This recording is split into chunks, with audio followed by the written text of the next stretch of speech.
morning, Africa. Welcome to Daybreak Africa from the Voice of America. I am James Butty, Washington. Today is Wednesday, February 1st, and here are some of the stories we are covering.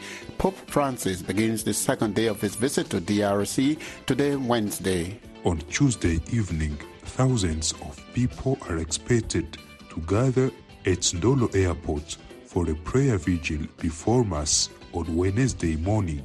Amnesty International urges the pontiff to ask leaders of the DRC and South Sudan to end impunity for conflict-related abuses in their countries. South Sudan holdout groups welcome the government's lifting of restrictions on Rome peace talks. Malawi's government sacks all workers at its national grain marketer.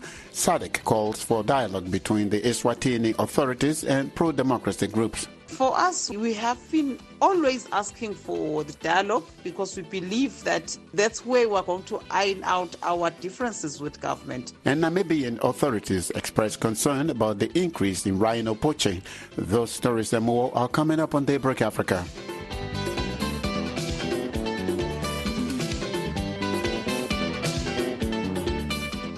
Pope Francis arrived in the Democratic Republic of Congo on Tuesday, the first stop on his apostolic journey into Africa and his 40th trip abroad since the beginning of his pontificate. His plane landed earlier than expected in Kinshasa at 2:33 p.m. local time. He was greeted by throngs of admirers upon his arrival at the airport. Journalist Zaneb Neti Zaidi in the DRC has details. The sounds of drums, applause and cries of joy from the faithful welcomed Pope Francis. Bishop Nzambalainga from the capital of Kinshasa appeared a few minutes after the arrival of the pontiff. He said people have been waiting for years for a trip which he called a visit of hope to the Congolese people.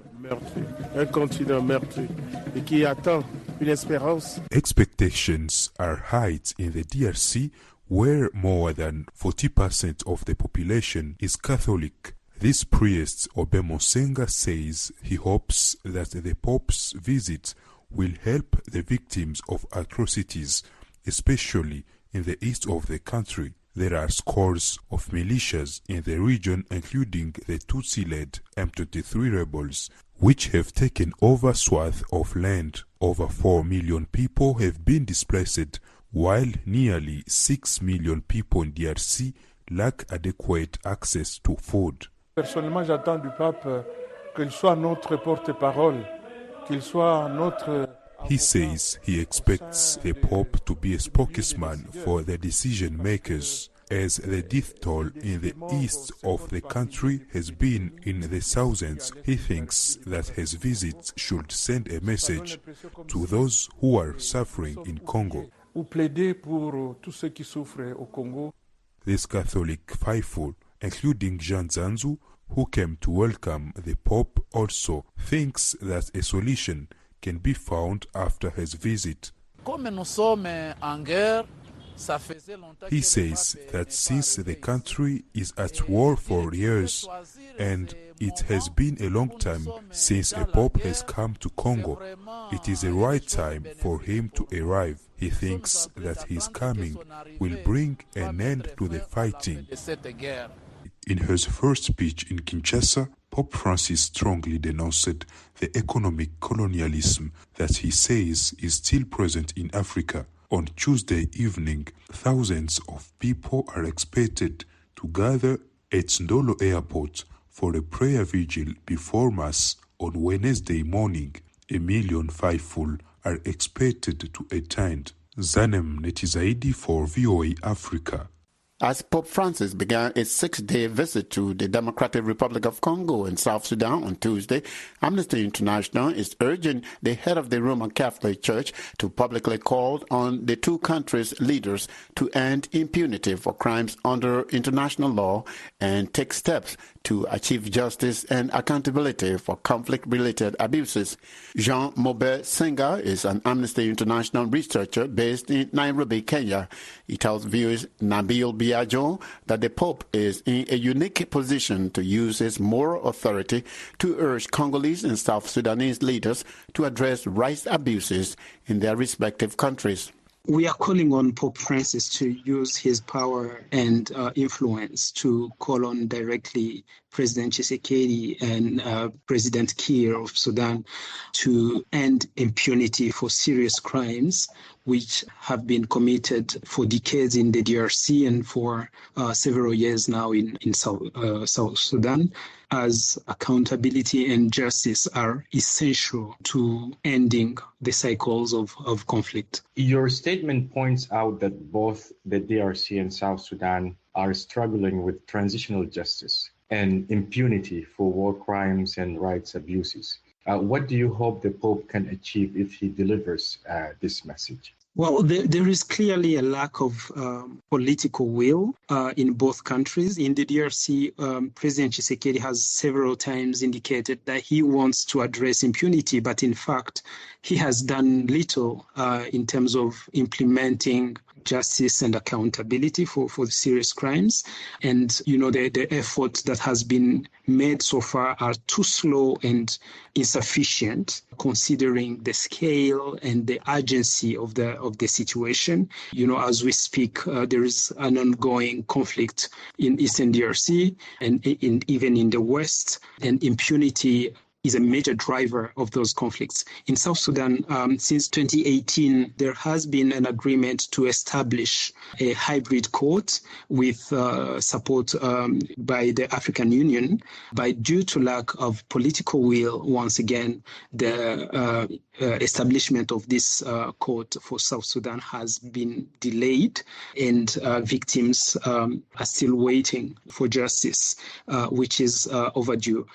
So we are calling on the Pope to really touch on this issue and demand or urge these authorities to take concrete measures and urgent measures to make sure that ending impunity is really, really a priority, a top priority. These two countries, like you mentioned, are troubled by conflict. And the Pope is visiting to urge peace, forgiveness, turning a new leaf, etc. And the issue of justice is a thorny one, as it might implicate some of these very leaders he's meeting with and he's addressing. How would such a message be received? If there is one person who can speak truth to the power, to the leaders, it's the Pope. And no matter what their own responsibility might be, there has to be justice, because what we are talking about goes beyond their individuals. It's about millions of people who have been affected, either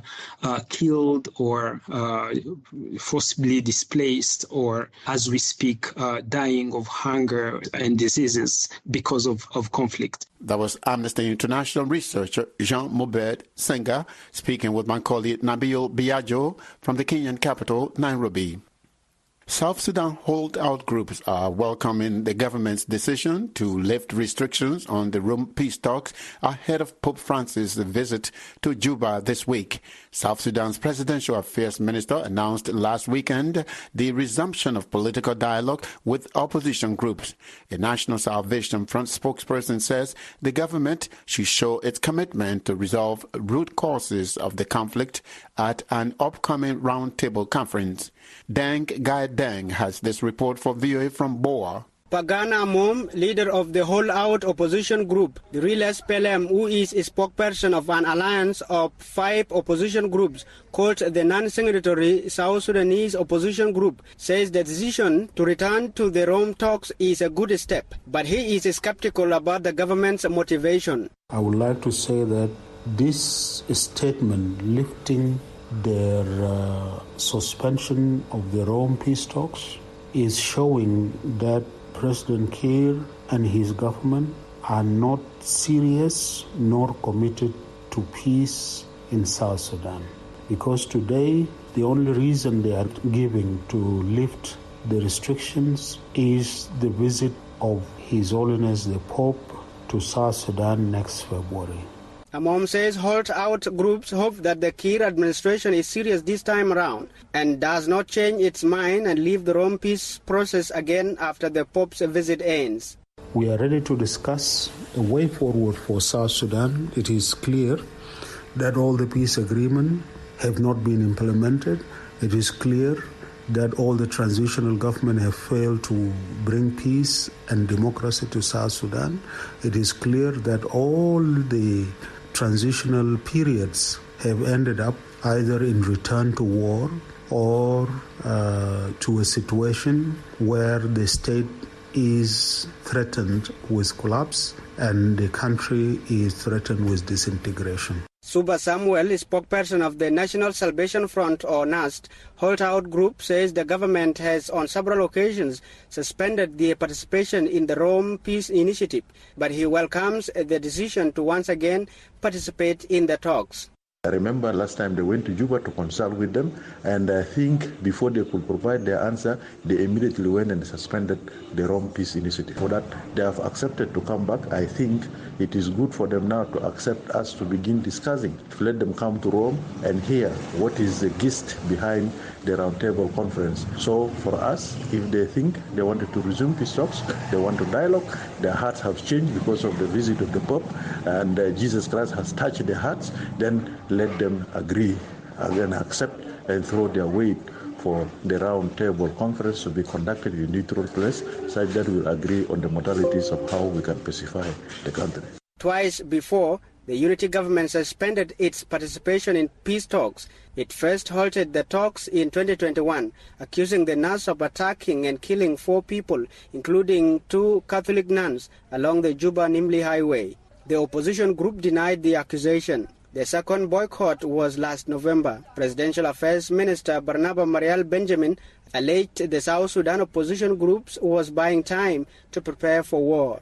A charge opposition groups staunchly denied. For VOA News, I am Deng Gai Deng in Bor.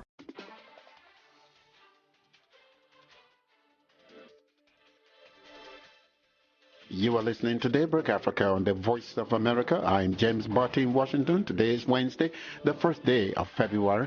For more Africa news and features, visit our website at voaafrica.com. Connect with us on all social media platforms. We are on Facebook, Twitter, and Instagram.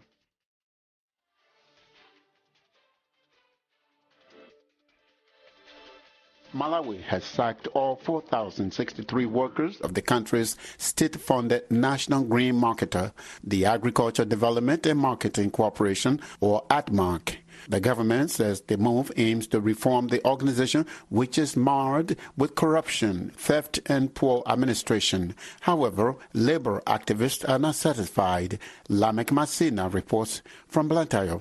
The government says the 100% retrenchment exercise went into effect on Tuesday when all the workers stopped working for the firm. It says the aim was to resuscitate the corporation, which has long been accused of corruption, theft, and poor administration. In September, the government shut down ADMARC and put the workers on an indefinite paid leave, except for a skeleton staff in areas hard hit by food shortages. But this time, the government says it will pay the employees' January salaries, pension arrears, and retrenchment packages. However, labor activists are not satisfied. Luther Mambala is the labor rights activist. He says although retrenchment is legally acceptable, the government could have told the employees about the intended changes last year when they were on paid leave. And with the economic situation that we're in now, I don't think the money that they'll get through the retrenchment package will be of any benefit to anybody, because nobody was prepared to get that money at this time and to do anything tangible with that money. ADMARC is renowned for providing affordable prices for maize, the country's main food crop. The company also buys crops from farmers and offers government-set buying prices to keep away private traders who exploit farmers by buying crops at very low prices. Jacob Nyirongo is the Chief Executive Officer for Farmers Union of Malawi. What we expect is that the reform process will create an ADMARC that can provide first point of call in terms of commodity market, because we know that ADMARC has infrastructure across the country, and that puts ADMARC at a position where it can provide a ready market close to the farmer. However, agriculture experts have faulted the government for the action. Henry Kamkwamba is a lecturer on agricultural policy and econometrics at the Lilongwe University of Agriculture and Natural Resources. He says sacking the entire staff means the company has lost ethical and professional employees. The best to do it was to do a proper forensic audit and track all the bad apples and deal with them effectively. But to come up with an entirely new ADMAC is not a very wise solution because we lose institutional memory. The government says some workers will be given new contracts for 3 months to help with the transition of the state-owned company. Lamek Masina for VOA News, Blantyre, Malawi.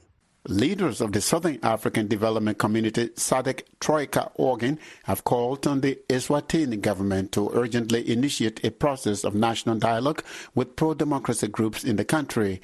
In a communique issued Tuesday at the conclusion of their extraordinary summit in Namibia, the leaders urged all stakeholders in Eswatini to participate peacefully in the dialogue. They condemned all killings in the kingdom, especially that of Thulani Maseko, who was chair of the opposition coalition called the Multi-Stakeholders Forum. The SADC leaders also called for a swift, transparent, and comprehensive investigation into the killing of Maseko. Busi Maisala is the leader of the Swazi's First Democratic Front Party. She tells me that Eswatini pro-democracy groups have always been interested in dialogue as the only avenue to iron out their differences with the government. On the issue of dialogue, I really believe that the spate of killings in the country is basically making Swaziland to be a concern for the region because the peace in the country is deteriorating.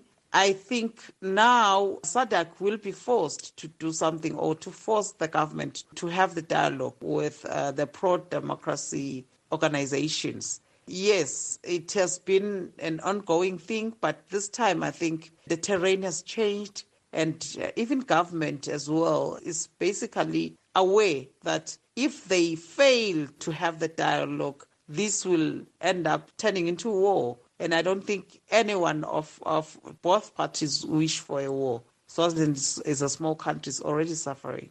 I was struck by the comment of the Namibian president, and that is that one doesn't always make peace with friends. You make peace with your enemies. This, I'm thinking, goes both ways to the Eswatini government and also to the pro-democracy movement.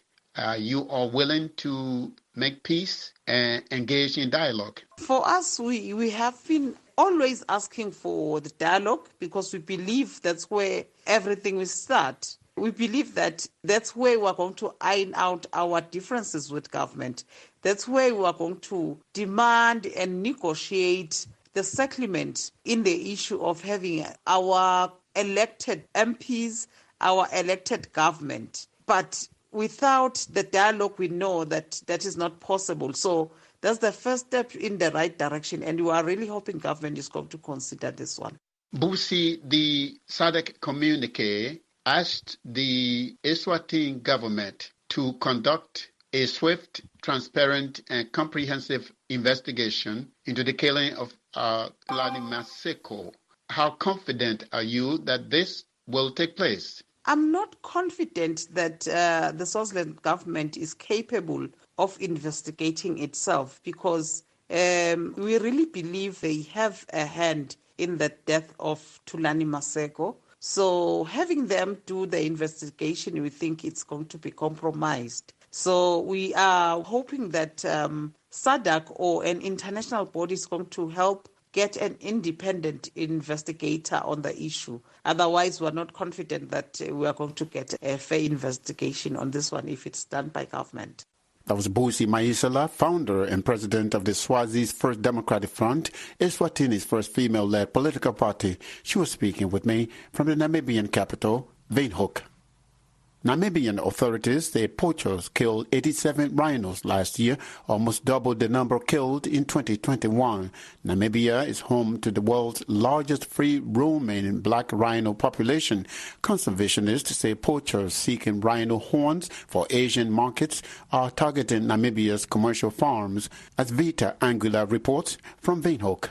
Simpson Urikob, Chief Executive Officer of the Save the Rhino Trust, told VOA there have been almost no incidents of rhino poaching in Namibia's rhino conservancies for the past 30 months.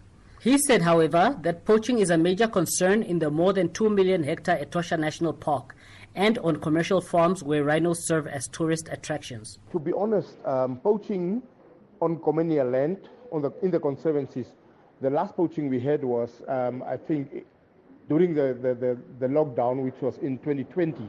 That was the last poaching we had in our conservancies. But poaching is still happening in Etosha and on private land. That's where the poachers are targeting now. Last week, a parliamentary committee on natural resources held a meeting with various stakeholders in the tourism and conservation sectors to discuss the increase in poaching. The Director of Wildlife and Parks at the Ministry of Environment, Bennett Kahure, said poachers target the national park because of its size, which makes it hard to protect. Different syndicates operate in the country, targeting rhinos wherever they exist.